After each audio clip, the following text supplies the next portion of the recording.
किसी गांव में हाशिम नाम का एक नेक और ईमानदार इंसान रहता था। उसकी पत्नी की मौत कई साल पहले हो चुकी थी। हाशिम की तीन बेटियां थीं, फातिमा, आयशा और सबसे छोटी जमीला। हाशिम ने अपनी बेटियों की परवरिश माँ और बाप दोनों की तरह की थी। वह मेहनती आदमी था, जो ईमानदारी से मेहनत करता और अपनी बेटियों की हर ख्वाहिश पूरी करता। उसकी बेटियां भी अपने पिता से बहुत मोहब्बत करती थीं। उसी गांव में हसीना नाम की एक बेवा औरत रहती थी, जो दूसरों के घर जाकर कुछ न कुछ मांगने की आदत रखती थी। हाशिम की बेटियां जब अपने पिता के लिए खाना बनाती, तो वह औरत अक्सर आग मांगने के बहाने उनके घर आती। फातिमा और आयशा उसे इज्जत देती, लेकिन जमीला को वह औरत बिल्कुल पसंद नहीं थी। जमीला हमेशा अपनी बहनों से कहती, ये औरत सही नहीं है, इसका हमारे घर में आना अच्छा नहीं लगता। लेकिन उसकी बहनें कहती, ये बेवा है, गरीब है, इसे मदद चाहिए। मगर जमीला का दिल गवाही नहीं देता। धीरे धीरे हाशिम को खाने में अजीब स्वाद महसूस होने लगा। वह समझ नहीं पा रहा था कि आखिर ऐसा क्यों हो रहा है। एक दिन उसने अपनी बेटियों पर नजर रखने का फैसला किया। वो छुप कर देख रहा था। तभी वही बेवा औरत आग मांगने आई। जमीला ने उसे रोकने की कोशिश की, लेकिन उसकी बहनें उसे अंदर बुला लीं। हसीना ने नजरें बचाकर खाने में राख मिला दी। हाशिम के पैरों तले जमीन खिसक गई। उसने गुस्से में पूछा, तू मेरे खाने में जहर क्यों मिलाती है? वो औरत मुस्कुराते हुए बोली, मैं देखना चाहती थी कि तुम अपनी बेटियों से कितना प्यार करते हो। तुमने तो मेरी चालाकी फौरन पकड़ ली। तुम वाकई अच्छे इंसान हो। हाशिम उसकी बातों में आ गया और कुछ ही दिनों में उसने अपनी बेटियों की मर्जी के बिना उस बेवा औरत से शादी कर ली। शादी के बाद वह औरत अपनी असली रंगत में आ गई। उसने हाशिम की बेटियों पर जुल्म ढाने शुरू कर दिए।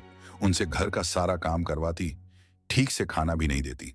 हाशिम अपनी बीवी के धोखे को समझ नहीं पा रहा था। एक दिन तीनों बहनें भूखी प्यासी जंगल में चली गईं।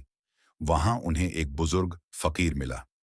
फकीर ने उनकी हालत देखी और कहा, बेटियां, अल्लाह पर भरोसा रखो। मैं यहां पास में एक अनार का दरख्त हूं, जो कभी खाली नहीं होता। जाओ, जाकर जितने मर्जी अनार खा लो। तीनों बहनों ने अल्लाह का शुक्र अदा किया और अनार खाकर पेट भर लिया। अब रोज वे वहां जाकर अनार खाकर वापस आ जाती। जब सौतेली माँ को यह बात पता चली, तो उसने हाशिम से कहा, अगर तुम मुझसे मोहब्बत करते हो तो उस अनार के दरख्त को कटवा दो, तभी मेरा सिर दर्द ठीक होगा। हाशिम ने मजबूर होकर आदमियों को भेजकर वो दरख्त कटवा दिया। तीनों बहनें जब जंगल पहुंची, तो दरख्त कटा हुआ देखकर रोने लगी। वहीं फकीर आया और बोला, रो मत बेटियों, अल्लाह पर यकीन रखो। उसने जमीन पर अपना हाथ रखा और वहां से दूध की नदी बहने लगी। जब सौतेली माँ को यह बात पता चली, तो उसने दूध की नदी को मिट्टी से भरवा दिया। सौतेली माँ ने एक दिन बीमार होने का नाटक किया और हाशिम से कहा, अगर तुम अपनी बेटियों का खून मेरे हाथ पैर पर लगाओगे तो मेरी बीमारी ठीक हो जाएगी।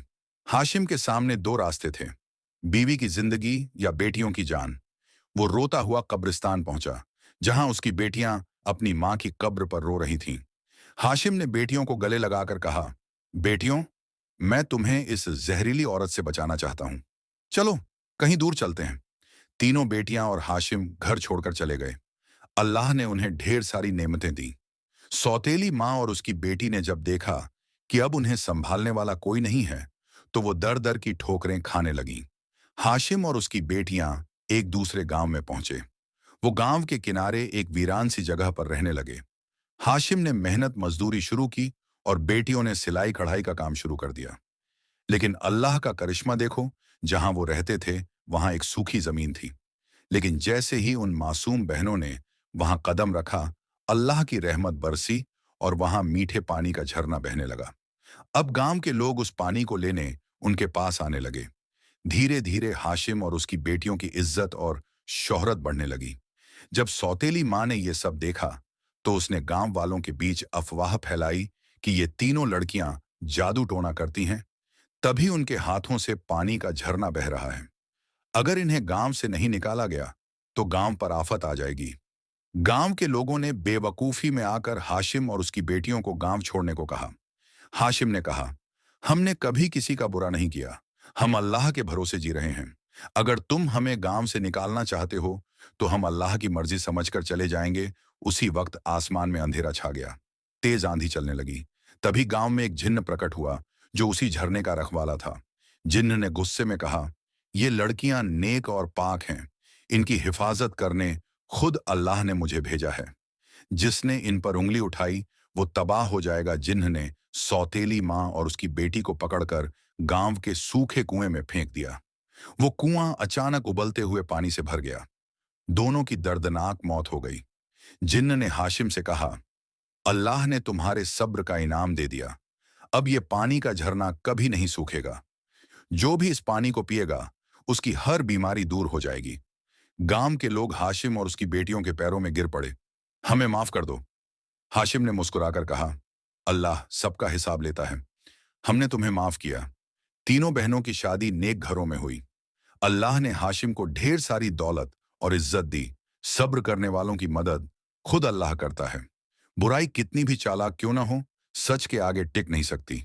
अगर आपको यह कहानी पसंद आई हो तो वीडियो को लाइक करें, अपने दोस्तों के साथ शेयर करें।